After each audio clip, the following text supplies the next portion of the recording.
Riau ditunjuk menjadi tuan rumah PON tahun 2012.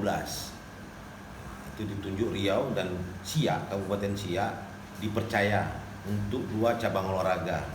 Pertama sepeda, yang kedua adalah sepatu roda. Dan ketika itu sedang berlangsung, sebelum itu dimulai, saya ditunjuk oleh Bupati Siak sebagai ketua isi Siak, karena bagaimanapun Siak menjadi tuan rumah untuk balap sepeda. Nah, cabang organisasinya di Siak belum dibentuk, maka ditunjuklah saya sebagai ketua isi Siak tanpa sepengetahuan saya, karena percayanya seorang bupati kepada saya untuk bagaimana nanti tuan rumah Siak agar bisa berhasil melaksanakan PON tahun 2012 itu untuk cabang olahraga sepeda. Akhirnya saya menerimanya karena itu sudah keputusan kepala daerah dan saya jalani.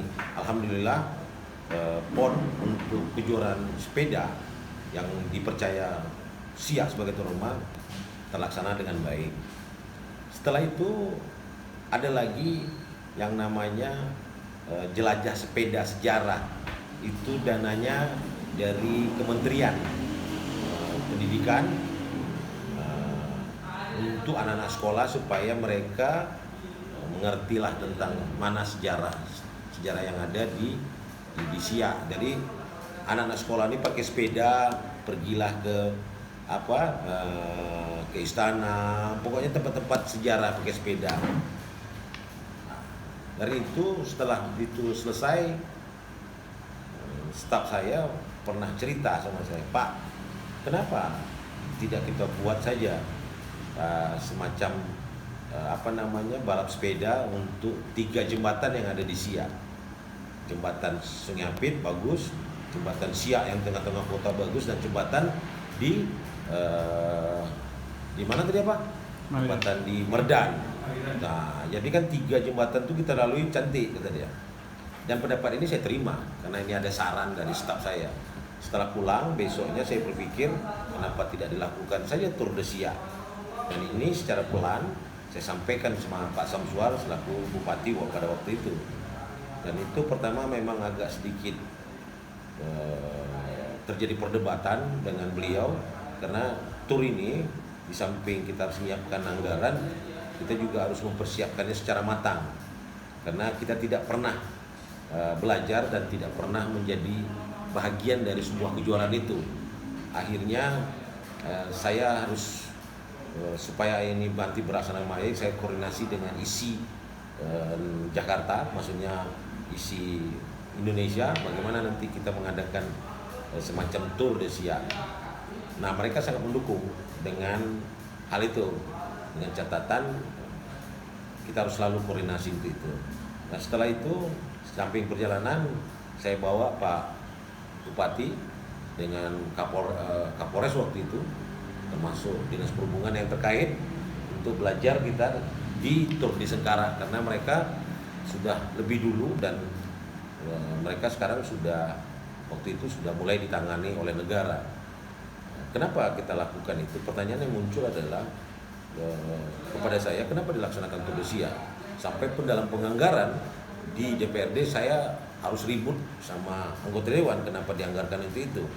Saya ingin bercerita panjang kepada anggota dewan, meyakinkan anggota dewan bahwa Tour de Siak ini bukan untuk sekedar gagah-gagahan, tapi yang kita angkat adalah bagaimana Siak dikenal di Indonesia, khususnya ada istana, ada tempat-tempat yang sejarah, dan itu memang jadi peninggalan sejarah sampai saat ini, khususnya istana Siak mereka harus kenal. Sudah itu saya jelaskan juga sama dewan bahwa ketika ini dijadikan event dan kedepannya akan menjadi event nasional, yang kita harapkan adalah seluruh jalan kabupaten, termasuk juga jalan provinsi dan jalan negara, itu menjadi tanggung jawab mereka untuk menyelesaikannya sesuai dengan sesuai dengan tanggung jawabnya masing-masing untuk membenahi jalan mereka. Dan kita kedepannya juga berharap, waktu itu adalah keinginan saya adalah bagaimana nanti Tour de Siak ini menjadi event nasional.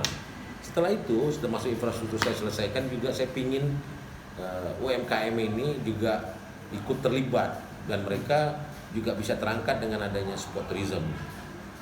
Ketika ini keliling sampai di kecamatan, dan di situ juga akan ramai orang melihat, menonton dari rute yang dijalani oleh rider-riders yang dari baik dalam negeri maupun luar negeri.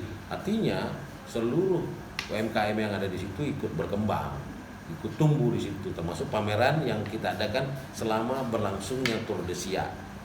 Harapan saya waktu itu adalah tur ini sudah menjelajahi seluruh wilayah Provinsi Riau, sekalipun dimulai mungkin dengan beberapa kabupaten kota. Dan waktu itu zaman Pak Andi Rahman itu juga ada disepakati, waktu itu akan masuk dia ke Pekanbaru, ke ini dari Siak ke Bengkalis, Bengkalis masuk nanti ke Dumai, terus nanti sampai di Pekanbaru. Malah waktu itu sudah juga kita sepakati dengan Pak Andi Rahman, zaman beliau masih jadi gubernur, itu akan sampai ke Malaka, ke luar negeri. Karena kalau melibatkan luar negeri, suka tidak suka, pasti kita harus melibatkan G2G, artinya government to government. Government dalam hal ini adalah gubernur, karena gubernur kan wakil pemerintah pusat yang ada di Riau, di Provinsi Riau. Nah, akhirnya Pak Andi setuju, dan itu kita bahas di kantor gubernur dan ditandatangani oleh banyak bupati yang waktu itu juga mau terlibat untuk lintasan itu. Nah, itulah yang cita-cita saya adalah bagaimana nanti tur ini juga diambil alih oleh negara, dan seluruh infrastruktur UMKM, objek-objek pariwisata, orang mengenal secara detail tentang pariwisata, UMKM, termasuk juga infrastruktur yang bagus di Provinsi Riau. Itu saja sebenarnya.